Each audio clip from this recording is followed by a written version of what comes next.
Good morning, Cebu!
Andito tayo ngayon sa Davao International Airport kasi pupunta tayo ng Cebu. Naimbitahan tayo ng Yamaha sa kanilang The Edge of Speed Yamaha Motor Show in Cebu para masaksihan ang the all-new Yamaha Aerox and Aerox SP. First time nating maimbitahan ng ganito at first time natin mag-solo travel. Time check, 9 PM. Tara, samahan niyo ako, biyahe tayo pa Cebu.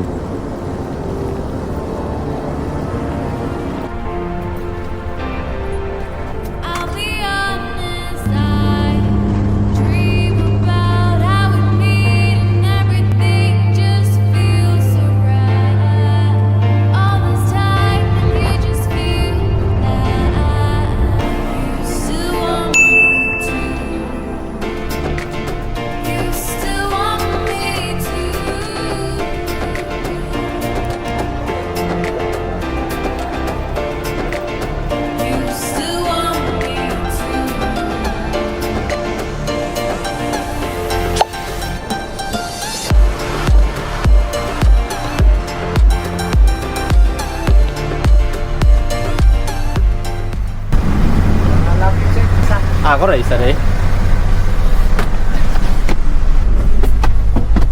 Timing di pagsulod na. Di ka na po kadriya o gisundo lain wala. Ako ba? Kanina. Oo, sila si... Uy, kanila ko nga sa alas 10. Jack.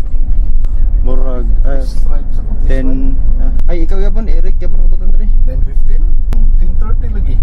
Ako all time ani sa lobby. Sa labi. All time na ko. Time check, 10:39 PM. Andito na tayo ngayon sa Bayfront Hotel, Cebu, capital site. Sa Yamaha good na ano. Ay dila.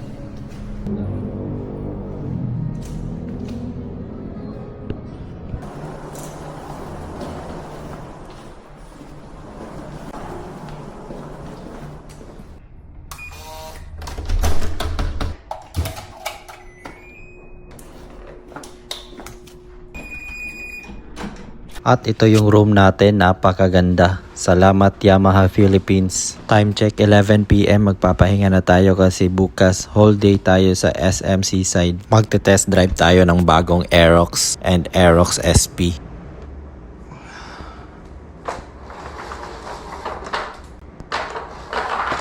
Good morning, Cebu!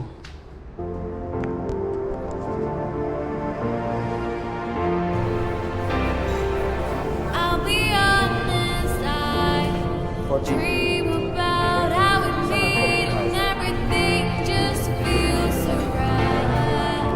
All this time and you just feel that you still want me to.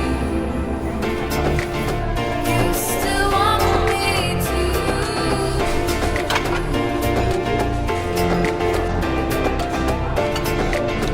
You still want me to.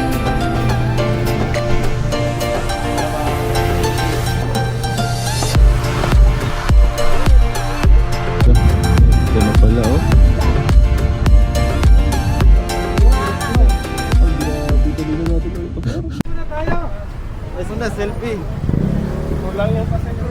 Andito na kami ngayon sa SMC Side City, Cebu at dyan tayo pupunta mamaya para i-test drive yung bagong Aerox SP. At ito yung mga motovloggers na kasama natin, si Moto Popsi, Speedy Moto, Moto Cha at saka si Justin Red Bull. At nandito sa loob ang Yamaha Motor Show. Mga nagagandahang mga motor ng Yamaha. Maraming salamat po mga Papsi. Dito naman si Ma'am Daphne ang kumuha sa atin para makasama sa event na to. Maraming salamat po ma'am sa tiwala. Kenji, motovlogger. Exciting, right? Bago tayo makatest drive ng bagong Aerox ay magpapa-register muna tayo dito. Wala itong bayad ah. At syempre dala natin yung Evo helmet natin. At ito na yung mga safety gears ni Yamaha. At syempre top priority ni Yamaha ang safety ng magte-test drive. Get ready!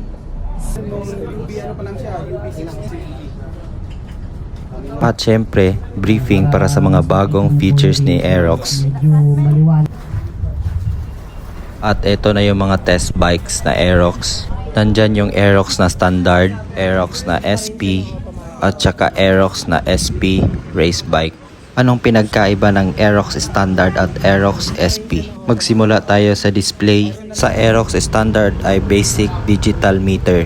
Sa Aerox SP naman ay advanced TFT display. Aerox Standard naman ay non-ABS and no advanced technology. While sa Aerox SP naman, front ABS, traction control, emergency stop signal. At parehas na silang naka-rear disc brakes. Same 155cc Blue Core engine. Standard Aerox, conventional CVT pa rin. While the Aerox SP has YE CVT or the Yamaha Electronic Continuously Variable Transmission. At saka sa rear shock nila, Aerox SP has sub-tank. Debaso na yung sa SP. Una nating i-test drive itong standard Aerox. At saka hindi na Mio Aerox ang tawag dito, kundi Aerox na lang. Pwede na pandarin? Mamaya. Maya pa. At chinecheck nila talaga yung gears. Top priority talaga ng Yamaha yung safety ng rider. 5 laps daw. 5 laps or 3 laps? Pwede 10. Hindi, chase na motor. Chase out.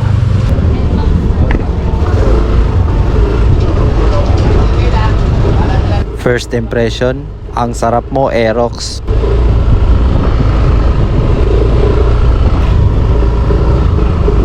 Itong gamit natin ngayon, ito yung standard na Aerox. Ganda ng display, sarap ng handling, at saka sporty look. Bagong point of view ng Yamaha Aerox 155.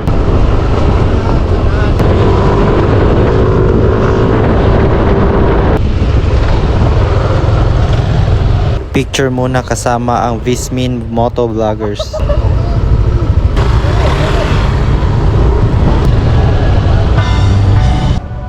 Boss, okay na? Naka-standard ka kanina. Sa SP ka na naman ngayon. Ay, Atat na atat sa race bike na SP ah. Then, i-try mo gamitin yung shift. Sige sir. Sakay ka. Let's start.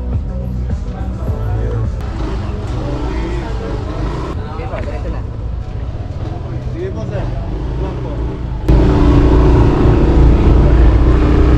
Ito na yung Aerox SP. Iti-testing na natin yung shifting niya.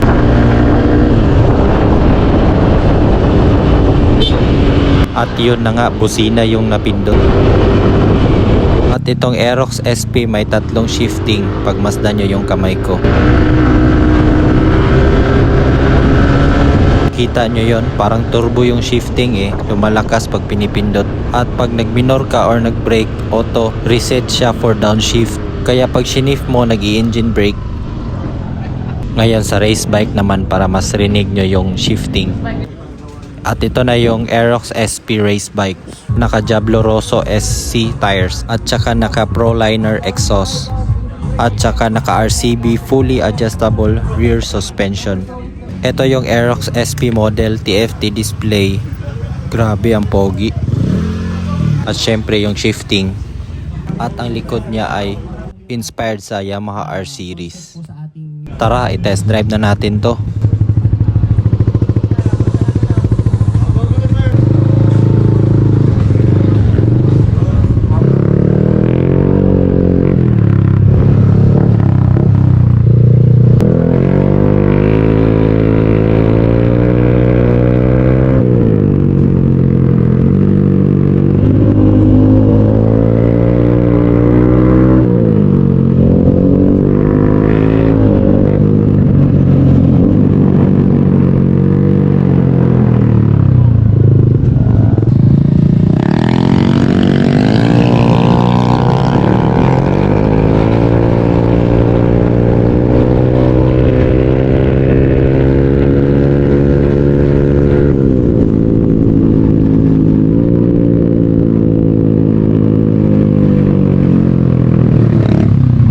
Diba rinig na ninyo yung makina?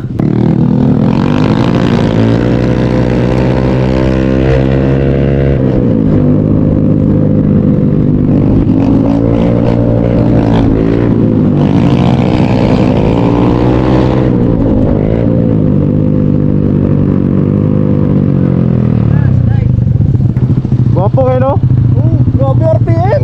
Ini, gua mo, bro, mo turbo siya ba? Pero more? Walang yan. Mo, shifting? Oh. grabe. Minor ka na, mag-minor ka na. engine brake. Naka-engine brake siya. Sa power, di ko lang sure kung kaya mag-top speed ba. Ah, ano, yung dulo, no? Kung mag 140 nga amo na okay na. Pero pag 150 Pero plus. dito, kasi 80, same lang. Test run, test run!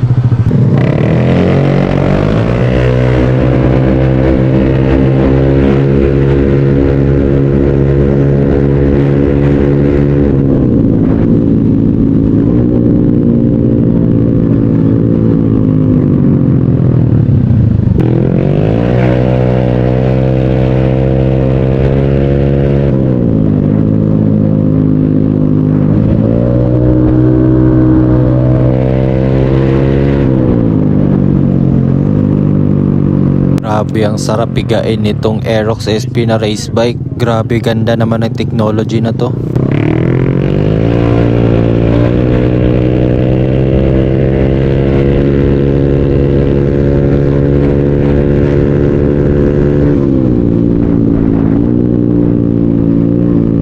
Grabe yung engine brake, para ka talagang nasa circuit. Tunog underbone no?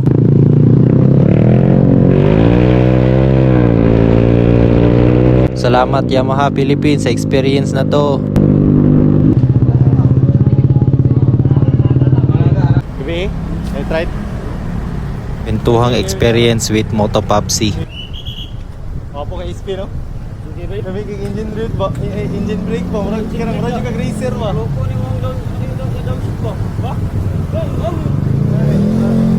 Mas gwapo lang tong ano, ang self naka-race bike.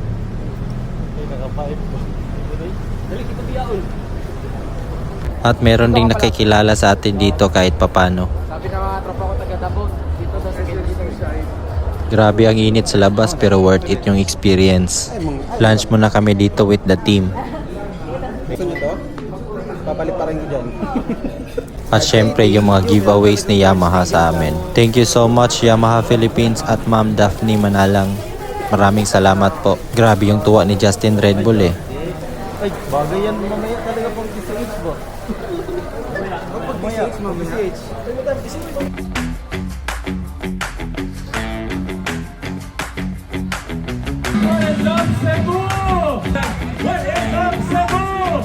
Welcome to the Yamaha Motor Show 2025. Now we have from the SS600 category, a Wonder Boy, McKinley Kyle Paz.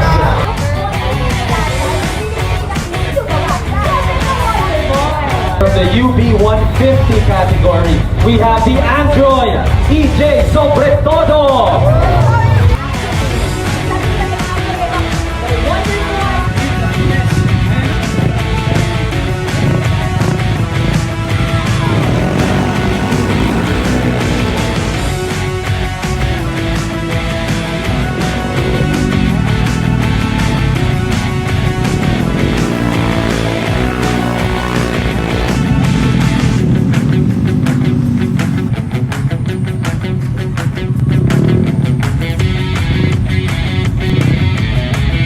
Kasi parang nabilitong galing.